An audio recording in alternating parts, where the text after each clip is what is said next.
Hey, U.S. history students. I hope you guys are doing okay as we come to the end of our distance learning. I'm going to be giving you guys, this is our last sort of assignment on the Cold War before we do our, quote unquote, final. And I thought it would be a really nice way to end it by giving you one final farewell from another president. At the beginning of the year, we read George Washington's farewell address, and we looked at the warnings he gave America and the advice he gave America. So today I'm going to talk to you guys about the presidency of the 50s. Dwight Eisenhower, war hero, president, Republican, hero to many, but also a man who might have had a few regrets. So we're going to be reading at the end of this assignment, we're going to be reading his farewell address. So if you guys want to see more, of course, you can go to my website and look at the Kennedy years as well, Kennedy's going to be the successor to Eisenhower. And he will oversee things like the Cuban Missile Crisis, and he's president when the Berlin Wall is built in Germany. But for right now, I want to, that's a cute pig, I want to bring your attention to Eisenhower first. So Eisenhower's presidency was pretty remarkable in that, hey, it looks like we took our picture together. This is Dwight Eisenhower. His presidency is really remarkable in that he oversees these years when America really truly is showing its position as a superpower in the world, right? Really truly on the world stage. So let's talk about how he became president in the election of 1952. Here's a copy of the New York Times, and as you guys can see, he wins in a landslide. So Truman decides not to run again in 1952 because he became really unpopular. This was because of the way things had gone in the Korean War. And so he decides not to run again at all. So the Democrats decided to choose Adlai Stevenson, a politician. And the Republicans chose Dwight Eisenhower, a war hero. If you've heard of Dwight Eisenhower before, it's because he was the general in charge of organizing D-Day. Yeah, so he was a pretty big deal in World War II, and he's seen as quite the war hero. And he ends up winning in just a complete landslide. America was ready to switch gears, and they chose a Republican war hero over a Democratic politician. So Eisenhower, he's a soldier. He's got experience, a long, distinguished military career, and he understands the true cost of war. He is not necessarily what many people would view as somebody who's really gung ho about war because he'd seen the horrors of war and he didn't want to actually get American soldiers involved in it. But he did understand that a good military and a strong military was necessary for peace. And also, you had to show off your muscles.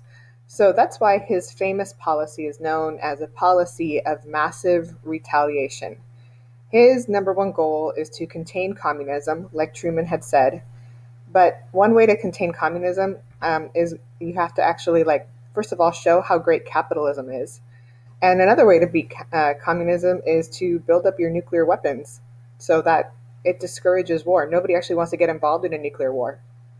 So, first of all, he believes that the best way to beat the communism is by having a great economy. If America has a great economy that is built under, good old American capitalism, it can show to the world, it can represent the very best of capitalism and show the world that this is a better way.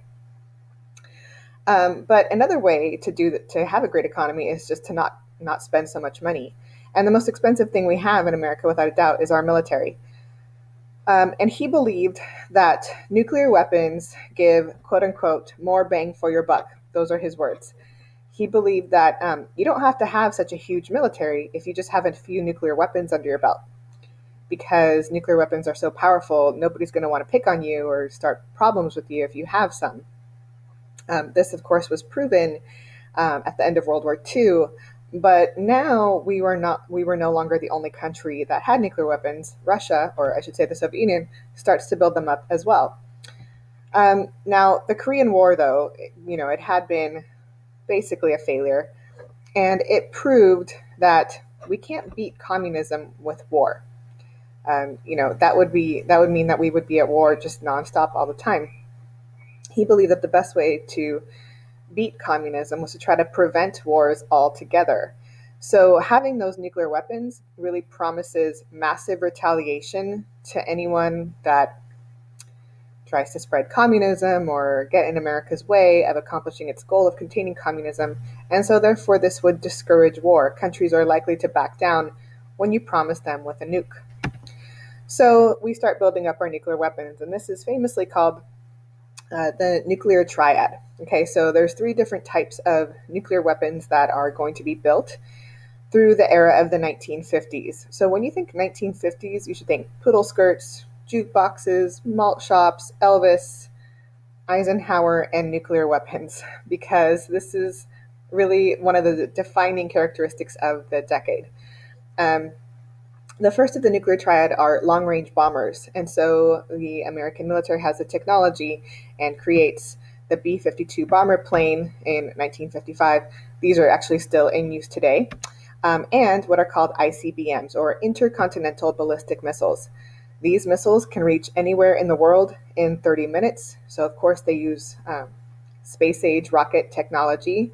NASA uses this technology today for rocket launches and all kinds of things.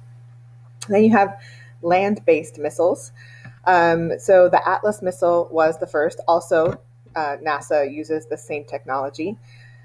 And missile-carrying submarines, so underwater nuclear weapons as well. The Polaris was first launched in 1960, and it carried 16 nuclear missiles on it.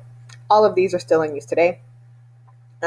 If any of you have ever seen like old, James Bond spy movies or any kind of Cold War era spy movie, these became really popular during this age. Because, of course, the bad guy is always a Russian spy trying to steal American nuclear weapons or American nuclear secrets. So this is where all those exciting spy movies come from.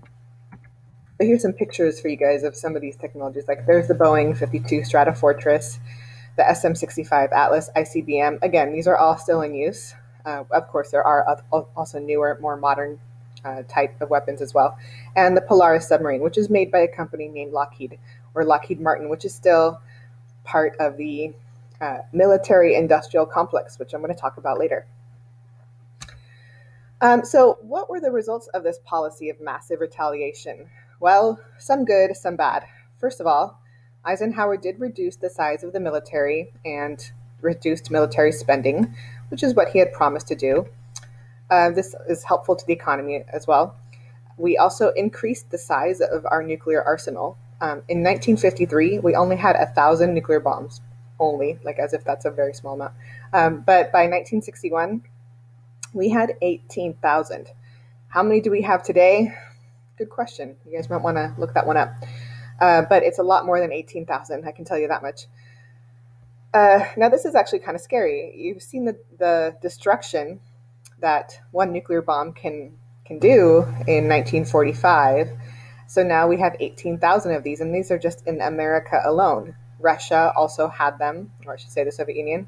Today, there are at least 9 countries that have nuclear weapons, and they include China, North Korea, Britain, France, Israel, India, Pakistan, and of course, the United States.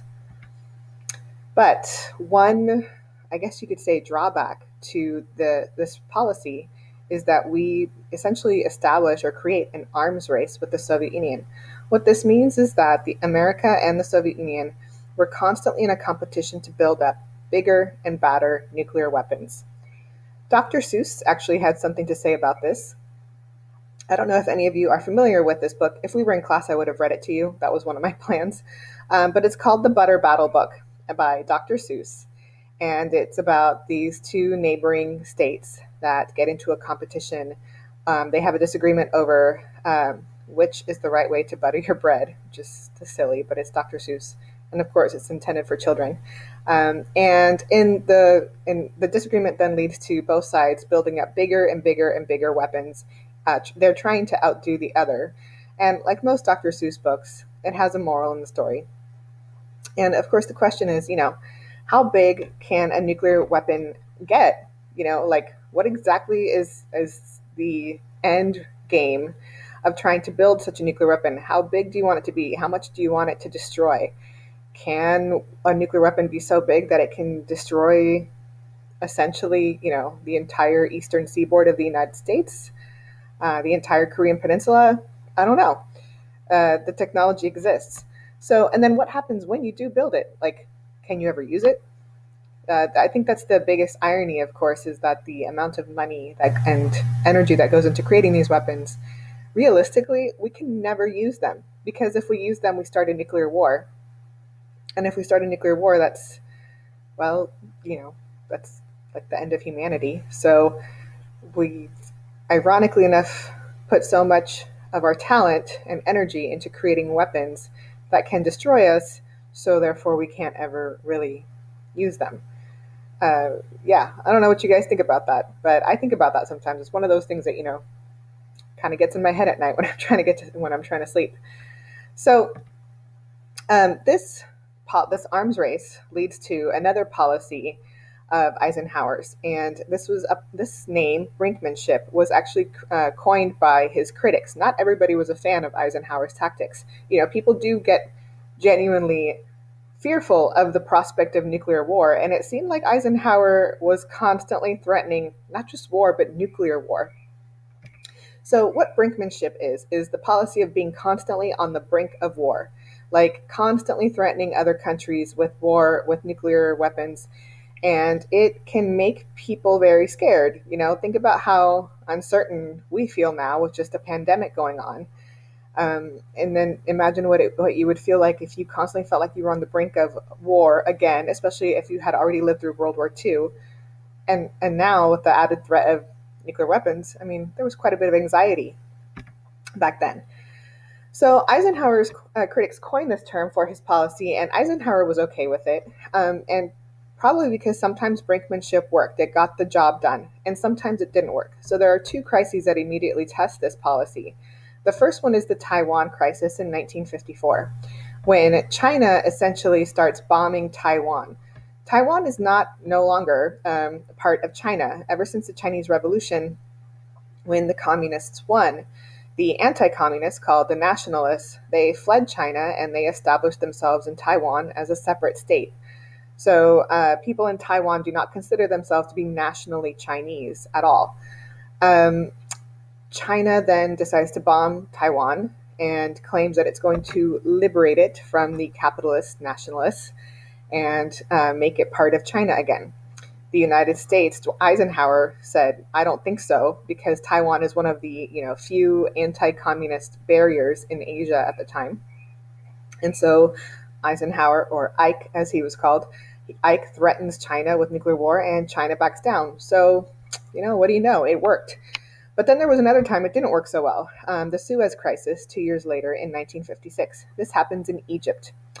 So this actually ends up happening when Britain and France invade Egypt. Why did they invade Egypt? Well, partly because there was some disagreement over whether or not Egypt could accept weapons from communist countries like Czechoslovakia, especially since there was a pan-Arab movement happening in the Arab world at the time, where the Arab world was trying to, all come together and ally against what they saw as Western interference. So America was really trying to kind of sweeten up to the Arab world and try to establish good relations with the Arab nations in order to persuade them not to go to the communists, because the United States and the Soviet Union were constantly competing over influence in developing nations, like in the Arab nations. So America thought, well, we'll help you pay for these projects in the Suez Canal area if you just kind of partner with us and not with the Soviet Union. But then Egypt decided to accept weapons from Czechoslovakia, and when America pulled off the deal, Egypt decides to seize the Suez Canal. Now, the Suez Canal is actually in Egypt, but it was owned and controlled by a British-French company. So Britain and France get mad and they invade Egypt. And Eisenhower loses his mind. He is so angry. Here's Eisenhower trying to create a good relationship with Egypt, so that Egypt will actually trust the Western world, and because since Egypt is the leader of the Arab nations at that time. And Britain and France really blew it when they invade Egypt. So, in a weird plot twist, America actually threatens not Egypt, but Britain and France with war if they did not withdraw from Egypt right away. So, Britain and France, not wanting problems with America, decide to withdraw from Egypt. Unfortunately, though, for us, the Soviet Union comes in and says, hey, Egypt, let's make sure that never happens again, and offers Egypt weapons, Soviet made weapons. So they get this contract with the Arab nations and they start providing weaponry to Egypt and other Arab nations. This is a major diplomatic win for the communists, for the Soviet Union. They offered help while the Western world offered threats to the Arab nations. So you might wonder why sometimes the United States and the rest of the Western nations often have a very uncomfortable relationship with the Arab world. And it really gets its start here in the post-World War II world, when Britain, France, and the United States sometimes appeared to meddle in Middle Eastern affairs, and this was largely for the sake of oil that was in the Arab nations. So brinkmanship does not really work in this case. Also, Eisenhower realizes that brinkmanship can certainly prevent war, but it can't prevent communist revolutions. All over the developing world after World War II, there were all these new countries that had just been decolonized or freed from European imperialism. And many of them, of course, because they had been under imperial rule for almost a century, many of them were poor, very poor. These are called developing nations. In fact, this is where we get the term third world from. And so, of course, the Soviet Union wants to try to gain influence in those countries in order to spread communism. And the United States is trying to stop that from happening. So sometimes these communist revolutions looked like they were really going to be successful. Some of them were, in fact, successful, like in Cuba and Vietnam. Eisenhower decides that he's instead going to use the new Central Intelligence Agency, also known as the CIA, to conduct covert or secret operations to overthrow communist-friendly leaders, any leaders of those countries that were either communist or friendly to communists in these other nations, and then forcibly replace them with American-approved regimes. At the time, this behavior had quite a bit of approval from Americans. In retrospect, this behavior actually has led to a lot of instability and dictatorships in many countries. It has led to civil wars in many of these developing countries, a lot of suffering under these dictatorships, and a lack of civil rights. Because some of these America-friendly leaders, they were not just because they're friendly to America, doesn't mean that they are democratic or freedom-loving. It means actually that they are pro-capitalism. And many of these people were dictators who, really made a lot of people suffer in their countries. So in some ways, even if the United States benefited from this, this led to years and years and years of instability and suffering, and some of this is still happening in some of these countries. I'm going to give you two examples in Iran and Guatemala. First, in Iran, the CIA actually went to Iran and helped to overthrow the prime minister of Iran at the time. His name was Mohammad Mossadegh, who what he wanted to do was to nationalize Iran's oil. By nationalizing it, it means that the state of Iran, the government of Iran, would actually control the oil companies rather than have them be privately controlled by private owners. Because if they privatize oil companies, meaning like let basically rich owners own them, that can give way to sometimes inequality and poverty and all the other problems that come with that. So, and also he wanted to make sure that the oil stayed in Iran and didn't get sold to American companies. So he tries to nationalize Iran's oil. America had a major problem with this, and so overthrew him and replaced him with the Shah of Iran. The Shah, or crown prince of Iran, was actually very friendly to American interests. While at the time it was a fairly popular move with a lot of people in Iran, not with everybody, it was fairly a divisive move. Later in 1979, the Shah of Iran was overthrown in the famous 1979 Iranian Revolution. When the Shah was overthrown, because he was apparently very corrupt, and this is a picture of him right here. His name was Mohammad Reza Pahlavi, the Shah of Iran. After he was overthrown, Iran basically got taken over by rigid right-wing extremists who have turned Iran into, a fairly different society than what it used to be before. They are much more religious, and they impose laws on women. And when you see, like, for example, pictures of Iranian women and men being, for example, forced to wear certain things or something like that, those are things that really were imposed after the Shah, after the revolution. Likewise, in Guatemala. So Guatemala actually had a democratically elected, communist-supported Guatemalan president. His name was Jacobo Arbenz Guzman. And being communist-leaning, he starts land reforms to redistribute land to poor people. And this involved taking over plantations, since Guatemala is a very agrarian or farming society. Some of this land, though, was owned by an American company called the United Fruit Company, since they exported a lot of the tropical fruits to the United States, like bananas and pineapples and stuff like that came from Guatemala. The CIA actually went to Guatemala and trained rebel opposition troops in Guatemala in military tactics to overthrow the government, and also helped fund them with weapons and such. When this happened, and this was a military coup or takeover, Guzman decided that he better leave, so he left office. And then Guatemala is taken over by a more America-friendly president at the time. However, because he was a dictator, as well, or ruled like I should say he served like a dictator, very kind of oppressive measures. This leads to decades of civil war in Guatemala. Guatemala was in a state of civil war from 1954 until 1966.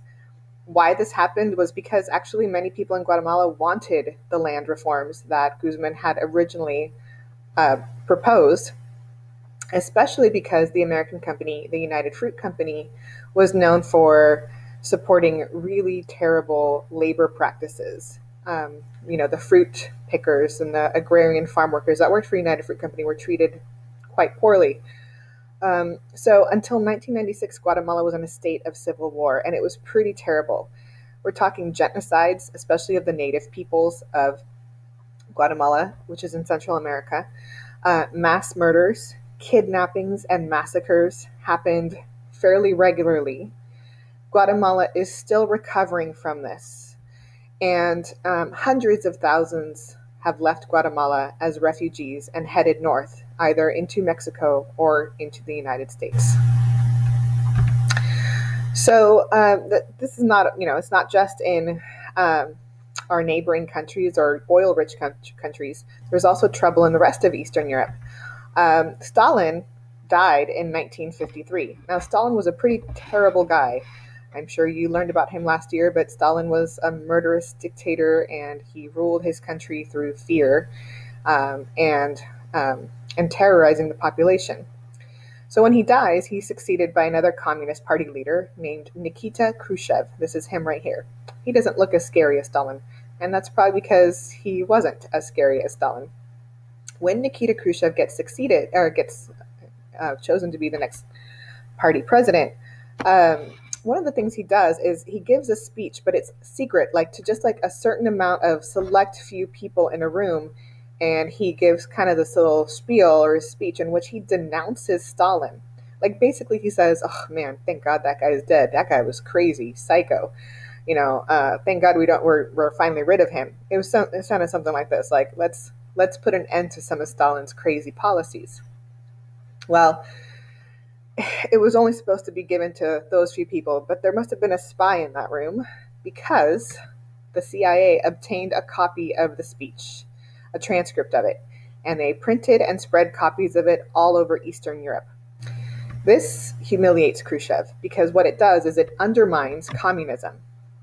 Now, communism already was being questioned by many people in Eastern Europe. Don't forget, Stalin had imposed that communism when he took over those countries, when he was, liberating it from the Nazis. So this starts to make people doubt communism. And then hearing Khrushchev himself was doubting communism or undermining communism, or at least that's what they thought he was doing, this causes some uprisings. And in 1956, in Hungary, one of the countries that was invaded by Hitler and then later by Stalin, there's an uprising in 1956. Now, Khrushchev has a choice to make here. He was willing to tolerate some new freedoms in Eastern Europe, but he couldn't let this uprising, he couldn't leave that alone. He had to save face. So he decides to invade Hungary and brutally crush it, and actually ends up becoming pretty oppressive. So it's interesting to note the way that these sorts of actions have consequences that the United States doesn't necessarily anticipate sometimes. So one of the other things that really threatens the United States, of course, is the space race. When America first produces ICBMs, these intercontinental ballistic missiles, we were really shocked to find out that the Soviet Union already had this technology before we did. So this really freaks everyone out in America because the Soviet Union launched Sputnik on October 4th, 1957. Sputnik was the first ever satellite or man-made satellite to orbit the Earth. And 4 months later, the United States caught up and launched its first satellite, the Explorer 1. But Eisenhower was pretty distraught at the fact that the Soviets had beat us into space. So he establishes NASA, which you've all heard of, in 1958, and immediately set into motion the plan to put a man on the moon before the Soviets could do it. Of course, that did happen much later, and this is, of course, happening because this starts a space race between the United States and the USSR. The space race was very expensive. We allocated a lot of resources to it. However, a lot of really great technology has come from it, like satellites, GPS. We use satellites for everything in everyday technology. Without satellites, we wouldn't have TV or cable or the internet, or GPS. So, there were definitely some great technological advances that came from it. So Eisenhower, of course, this whole thing about stopping the spread of communism being his number one priority, he adds an addendum to the Truman Doctrine. Remember, the Truman Doctrine said America will try to stop communism from spreading anywhere that communism rears its ugly head. And so Eisenhower said, that's right, and this time we're specifically going to take this into the Middle East. So it's basically the same thing as the Truman Doctrine, but just specifically in reference to the Middle East.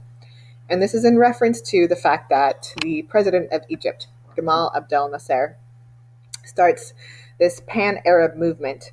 And this is trying to bring the entire Arab nation together as one people. But also, Nasser is linked closely to the Soviet Union, is very friendly to the Soviet Union. So this is, of course, going back to the Suez Crisis. In July of 1958, Eisenhower becomes alarmed when some left-wing rebels that were supported by the Soviet Union take over Iraq. By the way, this is where we start to see the origins of Saddam Hussein, who you may have heard of as the dictator of Iraq until he was executed for crimes against humanity after the U.S.-Iraq war. Now, in Lebanon, Lebanon is afraid that its country is going to be next, that these left-wing rebels are going to come and overthrow us. So Lebanon asks the United States to intervene. So Eisenhower sends 5,000 Marines to Beirut. So Eisenhower basically spends his presidency putting out fires all over the world trying to stop the spread of communism from happening. Sometimes he's successful and sometimes he is not. Now, when Khrushchev sees that Eisenhower is literally trying to chase communism down all over the world, he becomes really upset with the United States, especially after he had just finished crushing the Hungarian uprising. This did not make him popular. He sent tanks into Hungary and killed a lot of people to try to stop this uprising. It really makes him look like a tyrant because that's what he was. He was a communist dictator. But after crushing the Hungarian uprising, Khrushchev basically sends a message to the Western world, but probably especially to the United States, in which he says, famously, these words: "We will bury capitalism. Your grandchildren will live under communism." Now, at the time, people thought that was pretty scary and legit. Today, we can look at that and it's kind of funny because obviously communism doesn't survive very well, especially considering the fact that the Soviet Union fell apart in 1991, and today is probably one of the best examples of crony capitalism in the world today. Um, then he kind of gets really kind of tries to flex and look really powerful to the West. And he even tells the United States that he demands that all Allied nations withdraw their troops from West Berlin because, we'd been stationed there since the war ended, World War II, since 1945. So Allied troops were like, nope, we're not going anywhere. We got to stay in West Berlin and protect, capitalism and democracy here. So when NATO threatened Khrushchev and America waved its nuclear bombs, he backs down. That's why later in the 1960s, once Kennedy is president, he will actually build a wall to keep people from East Berlin from escaping to West Berlin. So in this case, brinkmanship worked. So you see, sometimes it works for Eisenhower. So he, can certainly justify his claims here. Now, at the same time, he doesn't want to be constantly on the brink of war. So he decides that he's going to invite Khrushchev to the United States for a visit. And everybody was pretty shocked because, Khrushchev's the enemy. How could you invite the enemy to the United States? And he invites Khrushchev to the United States to take a tour of the country. Some people believe Eisenhower did this because he really wanted Khrushchev to see that the American way was really better, that America was just a better country, that we had cooler stuff. And so that's why he would later take a trip around the country, including he came right here to California. So he comes and the visit goes well, a little bit of awkwardness sometimes, of course, but he visits Washington, D.C., and he stays in the White House with his wife. And then they take a road trip around the country. This story gets kind of weird, guys. So for the most part, Khrushchev was fairly impressed with what he saw, but he still believed that that Soviet communism was better. He would boast and boast and boast about how Soviet communism and the Soviet regime was really far superior to anything else the rest of the world had to offer. So when he arrives in Los Angeles, the mayor of Los Angeles at the time basically throws Khrushchev's words back in his face, and he's like, "So you're not going to bury us, dude, because this is LA, we've got Disneyland." And seriously, Disneyland was brand new at this time. It's the 1950s. It had only been open for a couple years, and that was actually the one thing Khrushchev really, really, really wanted to see. He was super excited about visiting Disneyland. So when he's in LA, he visits some movie studios. He met really famous people like Frank Sinatra, Marilyn Monroe, Elizabeth Taylor. He goes to a movie set. And then one day he's ready to go to Disneyland, and they tell him, "Oh, sorry, you can't go to Disneyland because of security concerns. The crowds might make it too dangerous." Apparently, Khrushchev threw a fit because he was so mad that he would not be allowed to visit Disneyland. Well, the story gets even weirder, you guys, because then he drives up north. Can you imagine the dictator of the Soviet Union driving north on I-5 through all those cows? I mean, he did, doing the same thing we do when we drive through California. He drives up north to San Jose, which was the very, beginning of Silicon Valley. And so he's taken on a tour of IBM, the computer company in San Jose. And everyone thinks that he's going to be really impressed with America's computer technology. And actually, what Khrushchev was the most impressed with was the self-serve cafeteria.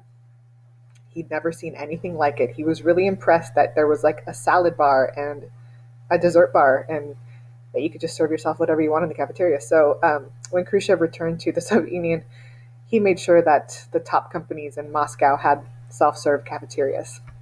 So there you go, guys. There's my funny story about Khrushchev's visit to the United States. Other than that, though, it went fairly well. So it goes so well, in fact, that Eisenhower and Khrushchev plan to meet again, this time at a summit meeting with a bunch of other world leaders in Paris, the lovely city of Paris. So the plans are made, the summit is set, and then a spy plane is shot down, an American spy plane called a U-2. So right before the meeting, the Soviets shoot down an American U-2 spy plane. And when it first is shot down, Eisenhower says, "That's not a spy plane, it's a weather plane. I don't know what you're talking about." And then Khrushchev famously on television says, "Oh, yeah? Well, I got your pilot right here." And he produces the pilot. His name was Francis Gary Powers. They had interrogated him, probably tortured him, until finally Francis Gary Powers admitted he was on a reconnaissance mission for the US government. He is put on trial. The trial is televised. It's a big show trial. It's like a whole thing. And then he's held prisoner for 2 years. Later, he was finally returned to the United States via a prisoner exchange with the United States. And he moves back to America and becomes a helicopter pilot. And then he died in a helicopter crash in LA. Really kind of tragic and quite an interesting life. But long story short, guys, the Paris summit never happened, and the relationship between America and the Soviet Union was soured really quickly. Here is a picture of Francis Gary Powers. He's the one in the suit sitting down with the full head of hair on trial in Moscow. So anyway, this brings us to the end. By the time this is over, when the whole U-2 incident happens, this is now at the end of Eisenhower's second term. So his presidency is over. And he is getting ready to bid the country farewell. Now, this is obviously a tradition. Every president bids farewell to the country in a farewell address. The difference, of course, between Washington's and Eisenhower's is that Eisenhower's was on television, and you can go on YouTube and watch Eisenhower's farewell address. I bet you won't, but you could if you really wanted to. But in his farewell address, he does something really remarkable. He warns America about something called the military-industrial complex, which is really interesting and perhaps ironic considering the fact that he helped create it. What is the military-industrial complex? I mentioned it earlier. Well, it's basically this sort of relationship that exists between the military of America and the defense industry. So all the companies that make weapons and bomber planes and missiles, those companies make a lot of money. They are privately owned in America. So many people believe that the defense industry companies like Lockheed Martin, for example, they influence the government into spending a lot more money on the military and on war. That this influences government's policy when it comes to how we relate to other countries. The fact that the military and its defense industry, which is privately owned, go hand in hand, it seems to open up ways for corruption. And Eisenhower was warning us about that, even though he helped to basically stimulate it. In other words, there is money to be made in war. And Eisenhower was warning us to be very careful of that people will want to go to war as a means to get rich. So this is an example of what the military-industrial complex looks like. Congress gives funding, which they get from us, taxpayers, to the Department of Defense. The Department of Defense then gives contracts, again, funded by us, the taxpayers, to large corporations whose job is to build weapons. These are called large military corporations. And then those large military corporations, they influence our government. They give, for example, campaign contribution money to senators and representatives, people who want running for Congress. And by giving them all that money, they are therefore influencing Congress. And it's this nonstop cycle. In other words, Congress is being influenced very much by the defense companies, defense industries. Kind of similar to how in the Gilded Age, the Congress was being influenced by the railroad owners and the other big businessmen like the Rockefellers and the Carnegies of the Gilded Age. And today it's called the military industrial complex. So when Eisenhower is done with his presidency, he reflects on it and he has some disappointment. This is him; these are his words. He admits it. Although many people would say that he has one of the most successful presidencies of all time, and that he had been a true American hero. I'll let you guys, of course, decide that, and won't say what I think. But certainly, he has one of the most interesting and fascinating presidencies, I think, in all of American history for what he led America through and how he sets America up as truly a world superpower and a leader of the free world. So Eisenhower, he did a lot of great things. Like he avoided getting us into an all-out war. He did contain communism, not 100%, but on a fairly decent track. And he also asserted American dominance in the world. America was a totally different country in the 1950s than it had been, even just 20, 30 years before. But he was also disappointed to see that communism was now on the rise in Vietnam, which Kennedy and Johnson will have to deal with later. And he also, unfortunately couldn't stop communism from taking root in Cuba, of all places, our own front yard. The Fidel Castro successfully built a communist regime, 90 miles off the coast of Florida. So, looking back on his presidency, one of the things he says in his farewell address is, "As one who has witnessed the horror and lingering sadness of war, I wish I could say tonight a lasting peace is in sight." So he seems to reflect on his presidency by saying, all of this buildup of the nuclear arsenals, this arms race, this competition, this Cold War that we're in, there's no end in sight. We just keep feeding it and feeding it and feeding it. And at one point, is this all gonna just blow up? And so his regrets, I guess you could say, at the very end of his presidency really have to do with the fact that rather than making the world more peaceful, he feared that he had actually set the world up for even greater, more violent, disastrous wars. Considering the fact that Eisenhower himself was a decorated war veteran, military hero, had witnessed D-Day for himself, had been on the beaches of Normandy on the most difficult military operation and the most courageous show of bravery that American soldiers have ever displayed. His view of war and of the military itself is an interesting one. Here's another quote by him. "Every gun that is made, every warship launched, every rocket fired signifies, in the final sense, a theft from those who hunger and are not fed, those who are cold and are not clothed. This world in arms is not spending money alone. It is spending the sweat of its laborers, the genius of its scientists, and the hopes of its children." So what do you guys think? Do you think that Eisenhower has regrets about building up the nuclear weapons, about the Cold War itself, or do you think he did what had to be done?